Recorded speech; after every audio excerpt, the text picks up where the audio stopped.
नमस्कार बच्चों, कैसे हैं आप सभी का एमडी क्लासेस पर स्वागत है। तो आज से रेलवे टेक्नीशियन ग्रेड थर्ड की परीक्षाएं शुरुआत हुई और पहले शिफ्ट का बच्चा पेपर देकर बाहर आ चुका है। ओवरऑल पेपर किस तरीके का रहा, किस टॉपिक पर आपको ज्यादा फोकस करना है, और अगर जिन बच्चों का आगामी शिफ्टों में परीक्षाएं हैं, चाहे आज चाहे कल चाहे वो 10 तारीख को परीक्षाएं हैं, क्या क्या चीजें आपको पढ़ के जानी होगी, किन चीजों पर ज्यादा फोकस करेगा, आइए हर एक चीजों के बारे में बड़े ध्यान से समझते हैं। सबसे पहले तो आप सभी को पता है कि पेपर जो आपका रहा है वो थोड़ा कैलकुलेटिव रहा है। मतलब ऐसा भी नहीं रहा कि पेपर काफी आसान रहा, आप इजी तरीके से कर पाएंगे।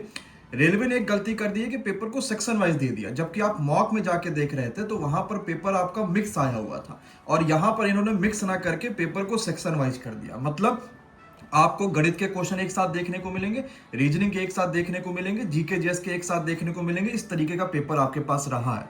तो अब आप जब पेपर देने जाइएगा तो एक टाइम मैनेजमेंट अपने हिसाब से बना लीजिएगा कि सबसे पहले आपको क्या अटेम्प्ट करना है। गणित और रीजनिंग बेसिक रहा पेपर, लेकिन कुछ क्वेश्चन ऐसे रहे जो कैलकुलेटिव रहा। लेकिन गणित और रीजनिंग में बच्चों को कोई बड़ी समस्या नहीं लगी कि आप नहीं कर पा रहे हैं।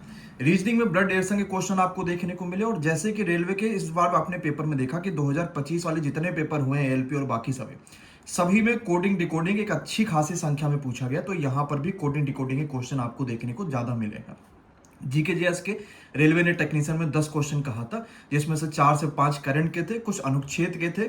करंट वाले में डाइंस वगैरह के भी क्वेश्चन पूछे गए थे, पॉलिटी से क्वेश्चन था, और एक भारतीय राष्ट्रीय कांग्रेस के अध्यक्ष से रिलेटेड एक क्वेश्चन जीके जीएस में पूछा गया था। वो आपको यहाँ पर ध्यान में रखना होगा।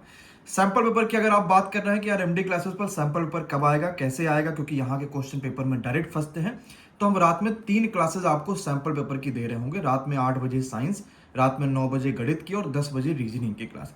साइंस की जिम्मेदारी अभिषेक सर के पास है। आप जानते ही हैं कि सर ने जो टॉप 100 का क्वेश्चन कराया था वो पेपर में बहुत देखने को मिला। उसी तरीके के सर आज भी लेकर चलेंगे, ताकि जिनका कल और बाकी दिनों में परीक्षाएं उनके क्वेश्चन फंसे। 9 बजे मैथ्स की जिम्मेदारी मुकेंद्र सर के पास होगी।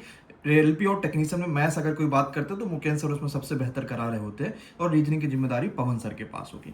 अगर मैं ओवरऑल पेपर की बात करूंगा कि अगर आपने पीवाईक्यूज पर अच्छे से फोकस करा है तो पीवाईक्यूज के ही क्वेश्चन आपको यहां पर देखने को ज्यादातर मिलने हैं, और पीवाईक्यूज अगर आप पढ़ के जाएंगे तो आपको वही फायदा मिलेगा। एक चीज और भी देखने को मिली कि जिन बच्चों ने ग्रुप डी की आंसर की सॉल्व कर रखी थी, उनको कहना था यार कि सर काफी क्वेश्चन ऐसे तो जो सेम लग रहे थे ग्रुप डी वाले पूछे गए थे। तो यानी आंसर की जब आती है ना, तो जो सोल्यूशन यूट्यूब पर कराया जाता है वो बहुत जरूरी होता है, क्योंकि वहां के क्वेश्चन डायरेक्ट फंसते हैं।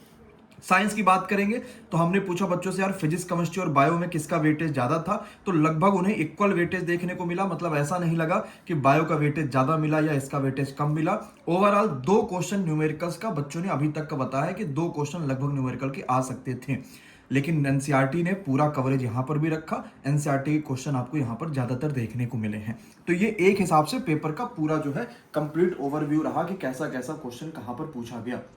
अब आपको क्या करना होगा, पहली बात तो कुछ अलग नहीं पूछा गया है। आपने जितना पढ़ा है वो रिवीजन कर लीजिए। रात में 8 बजे, 9 बजे और 10 बजे सैंपल पेपर कर लीजिए। आपके क्वेश्चन वहां से फंस जाएंगे और आप अपने आप को पेपर को बढ़िया कर ले जाएंगे। ठीक है, अगर आपका भी पेपर रहा तो क्या और क्वेश्चन नया पूछा गया वो कमेंट बॉक्स में जरूर बताइएगा। धन्यवाद बच्चों, शुक्रिया।